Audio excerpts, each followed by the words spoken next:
Capítulo 3. Precipícios e paradoxos. A maneira como entendemos a Bíblia nos conduzirá à maturidade ou nos afastará dela. Certa vez levantei uma questão em um dos seminários teológicos que leciono. Perguntei aos alunos qual era o assunto mais importante da Bíblia. Eu esperava respostas individuais e avulsas. Imaginava que diriam algo como Jesus, salvação ou adoração. Ao invés disso, recebi uma resposta forte e uníssona. Eles disseram em alta voz: dinheiro. Tomei um susto, sorri sem graça e perguntei a eles: por acaso vocês não acham que seria um amor? Argumentei com eles que essa interpretação não era minha, e sim do próprio Deus, que através de Paulo disse: agora, pois, permanecem a fé, a esperança e o amor. Porém, o maior deste é o amor. 1 Coríntios, capítulo 13, verso 13, grifo meu. Lembrei-lhes de que a Bíblia fala de oferta, sim, mas até mesmo para dar o dinheiro precisamos amar. Finalizei dizendo que o amor é o próprio Deus e dele vem todas as bênçãos capazes de transformar a vida do ser humano. No intervalo, o diretor procurou-me e disse que todos ali criam, como eu, que o amor é mais importante. Ele justificou a atitude da turma, explicando que o professor anterior, que ministrara sobre prosperidade, ensinara que os assuntos finanças eram mais encontrados na Bíblia. Na verdade, esse é apenas um dos casos de desequilíbrio na interpretação da Bíblia. É incrível como hoje as pessoas pegam um assunto bíblico e o superenfatizam a ponto de quase esquecer outras verdades da palavra de Deus. O apóstolo Paulo afirmou: nunca deixei de vós anunciar todo o conselho de Deus. Atos 20, 27, versão ARC. Não parte, mas todo o conselho de Deus. Equilíbrio deveria ser a marca de quem quer interpretar, crer e pregar a Bíblia. Integridade do que vemos na Escritura e não parcialidade é o início de uma boa interpretação bíblica. É levando em consideração tudo o que a Bíblia diz que não faço de uma parte dela uma heresia. Por isso, procure ler e saber tudo o que a Bíblia diz, para que você possa interpretar bem o que lhe for transmitido por ela em determinada passagem. Saiba responder a respeito dos principais assuntos que a Bíblia ensina, para não enfatizar mais aquilo de que a Escritura fala pouco e não menosprezar o que a Bíblia trata com importância. O equilíbrio bíblico não é enfatizar da mesma forma todos os assuntos da Bíblia. Na verdade, é dar aos assuntos a mesma intensidade que a palavra de Deus concede. Por exemplo, amor, como disse, é o assunto mais importante da Escritura. Por isso, embora a Bíblia também fale sobre prosperidade, não podemos enfatizar o dinheiro do mesmo jeito, muito menos acima que o assunto amor. Se fizermos assim, criaremos cristãos mais gananciosos do que amorosos. Como dito no capítulo anterior, o exagero de uma coisa boa constitui-se em um erro.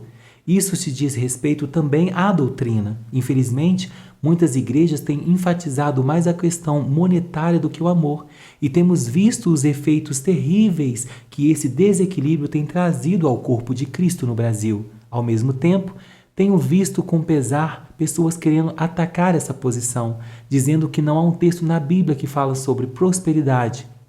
Para defender um assunto, não preciso desfazer o outro. Para corrigir, não é preciso desequilibrar. Falemos sim sobre prosperidade, porém nunca com o mesmo destaque e constância com que anunciamos o amor. Isso é equilíbrio. Muitos cristãos ficam apaixonados por uma boa doutrina bíblica e passam a enxergar essa doutrina em tudo o que leem na Bíblia. Não acreditam simplesmente no que está escrito. Ao invés disso, leem a Escritura a partir das próprias convicções. Se queremos, pois, ser maduro em nossa interpretação bíblica, não podemos ler com os óculos das nossas convicções. Precisamos deixar que nossas crenças sejam moldadas por aquilo que lemos. Tornamo-nos cegos e seletivos quando consagramos uma doutrina em detrimento das outras. Isso nos conduzirá a erros terríveis em nossas vidas. Lembro-me de como a questão de batalha espiritual ecoou de forma veemente no Brasil, há alguns anos atrás. Por todo lado, víamos conferências e cultos a respeito do assunto.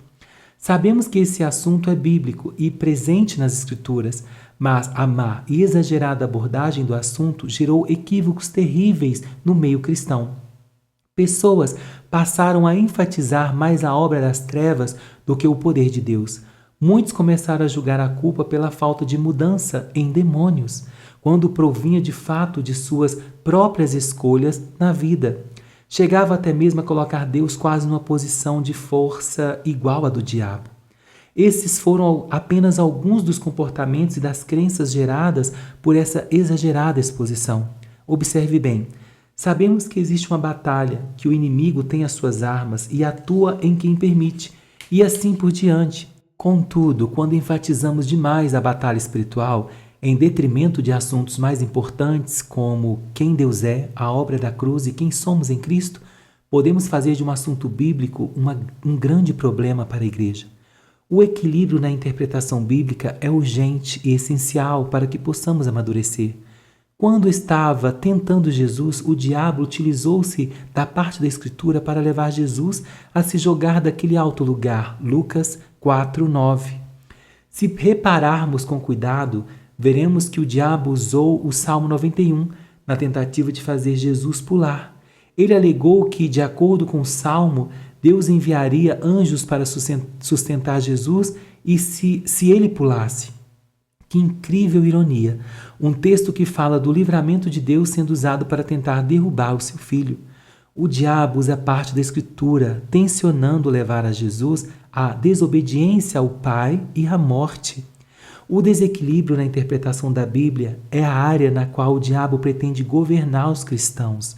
O inimigo planeja usar a espada do Espírito que o derrotaria para vencer os cristãos. Precisamos reagir como Jesus e lembrar-nos do que está escrito. Bem é verdade que Deus me protegeria, mas também é verdade que não posso tentar a Deus. O desequilíbrio de uma verdade pode nos fazer morrer, porém, o equilíbrio vai nos manter vivos e protegidos do ataque das trevas para que possamos cumprir a vontade do Pai para nós. Mesmo verdades que parecem paradoxais precisam ser equilibradas. Por décadas temos visto a célebre discussão entre a soberania de Deus e o livre-arbítrio. Para muitos teólogos parece contraditório crer na soberania divina e na responsabilidade das ações humanas. Entretanto, sabemos que a Bíblia é cheia de texto que tantos corroboram a soberania eterna como também as escolhas do homem. A mesma Bíblia que diz: os céus e a terra tomo hoje por testemunhas contra ti, que te propus a vida e a morte, a bênção e a maldição. Escolhe, pois, a vida, para que vivas tu e a tua descendência. Deuteronômio, capítulo 10, verso 19. Também diz: mas os planos do Senhor permanecem para sempre, os propósitos do seu coração por todas as gerações. Salmo 33, verso 11, NVI. Há anos a tendência da teologia é abraçar apenas uma verdade e simplesmente renegar a outra, ou criar teorias extremamente complicadas para explicar as outras. O resultado disso é confusão. Alguns dos que creem na soberania de forma desequilibrada estão prostrados, sem agir, crendo que se aquilo for da vontade de Deus, ele fará, mesmo que nada façam. Outros que acreditam no livre-arbítrio sem levar em conta a soberania divina, agem como se o futuro dependesse apenas de si mesmo. Será que é tão difícil agir crendo em nossa responsabilidade, mas também crendo na soberania onisciente de Deus? Embora vozes desequilibradas digam que seja difícil, Deus diz que não é. O Eterno nos ensina que a simplicidade para entender e viver a Bíblia está no equilíbrio. A reação de Jesus à tentação do diabo mostra-nos que o lugar da vida está no centro das verdades e não nas extremidades de apenas um texto. A conexão de verdades leva-nos ao centro, ao equilíbrio que nos preserva. O desequilíbrio nos conduzirá ao extremo que nos precipitará à morte. O diabo levou Jesus à beira do precipício de um lugar alto, onde ele lançou um texto sem equilíbrio com as outras verdades. Se você estiver no alto de um prédio, no parapeito, o próximo passo o levará à morte. Lugares de desequilíbrio são as antessalas da queda de muitos cristãos. Infelizmente, Vemos cristãos pulando de precipícios de desequilíbrios sugeridos pelo diabo. Pulam dizendo que estão crendo na Bíblia, quando na verdade estão apegados a uma má e desequilibrada interpretação da Escritura. Muitos destroem a si e a outros e ainda ficam frustrados com Deus, perdendo o melhor da vida cristã. Essas pessoas estão apegadas apenas a um assunto: prosperidades, evangelismo, predestinação, graça, fé ou santidade. Assim acabam se autodestruindo por seus desequilíbrios, ainda que baseados na Bíblia. Quando confrontadas com outro assunto, levantam dezenas de textos sobre seu assunto predileto, para que possam justificar seus voos livres em direção à destruição. São incapazes de dizer ao diabo, mas também está escrito. Agora, enquanto escrevo, posso sentir uma forte unção do Espírito e um peso de dor no coração do Pai, chamando você para voltar. Os anjos não vão protegê-lo se você teimar no engano do desequilíbrio, mas vão ampará-lo e protegê-lo se você estiver na verdade do arrependimento. Nunca é tarde para quem reconhece o seu erro. Não seja teimoso a ponto de torcer textos bíblicos para justificar aquilo em que você acredita. Adote como estilo de vida o que Alexandre Herculano e Fernanda Rodrigues respectivamente disseram, abre aspas, eu não me envergonho de corrigir meus erros e mudar de opinião, porque não me envergonho de raciocinar e aprender, fecha as aspas, abre aspas. Voltar atrás e mudar de opinião não deve ser motivo de orgulho ou vergonha, é sinal de aprendizado e amadurecimento, fecha aspas. Subtópico: passar para uma interpretação equilibrada. A interpretação bíblica é uma das questões mais importantes para a igreja. Dela resulta o que cremos, como nos comportamos, nosso estilo de vida. Até mesmo quem não acredita na Bíblia vive conforme sua incredulidade e sofre as consequências disso. Quem interpreta de forma desequilibrada acaba crendo e agindo erroneamente. Por isso, além de equilibrar os assuntos bíblicos, também precisamos observá-los de forma completa, ainda usando o exemplo da prosperidade para sermos eficazes sobre a questão. Não devemos enfocar apenas o dar e o receber, como muitos fazem. Antes é necessário dar atenção também aos aspectos tais como o que é prosperidade, como dar, por que dar, qual o propósito do dinheiro, o que é mais importante para Deus a respeito do dinheiro e assim por diante.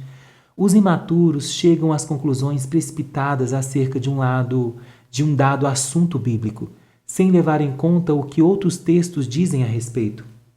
Os maduros têm paciência de estudar e enxergar o que vários textos ensinam sobre aquela área. A imaturidade muitas vezes os leva a olhar apenas a bênção de um assunto e não a responsabilidade que ela acarreta. Em geral, se perguntarmos a uma criança se ela quer brócolis ou batata frita, já sabemos o que ela irá responder. Todavia, nem sempre o que ela escolhe é o mais saudável. A Bíblia não é um restaurante self-service onde pegamos apenas o que queremos. Não podemos pegar a batata frita do perdão de Deus por nós e não comer os brócolis de perdoar aos nossos inimigos. Em um assunto, não podemos escolher o que nos agrada nele e descartar o que não queremos.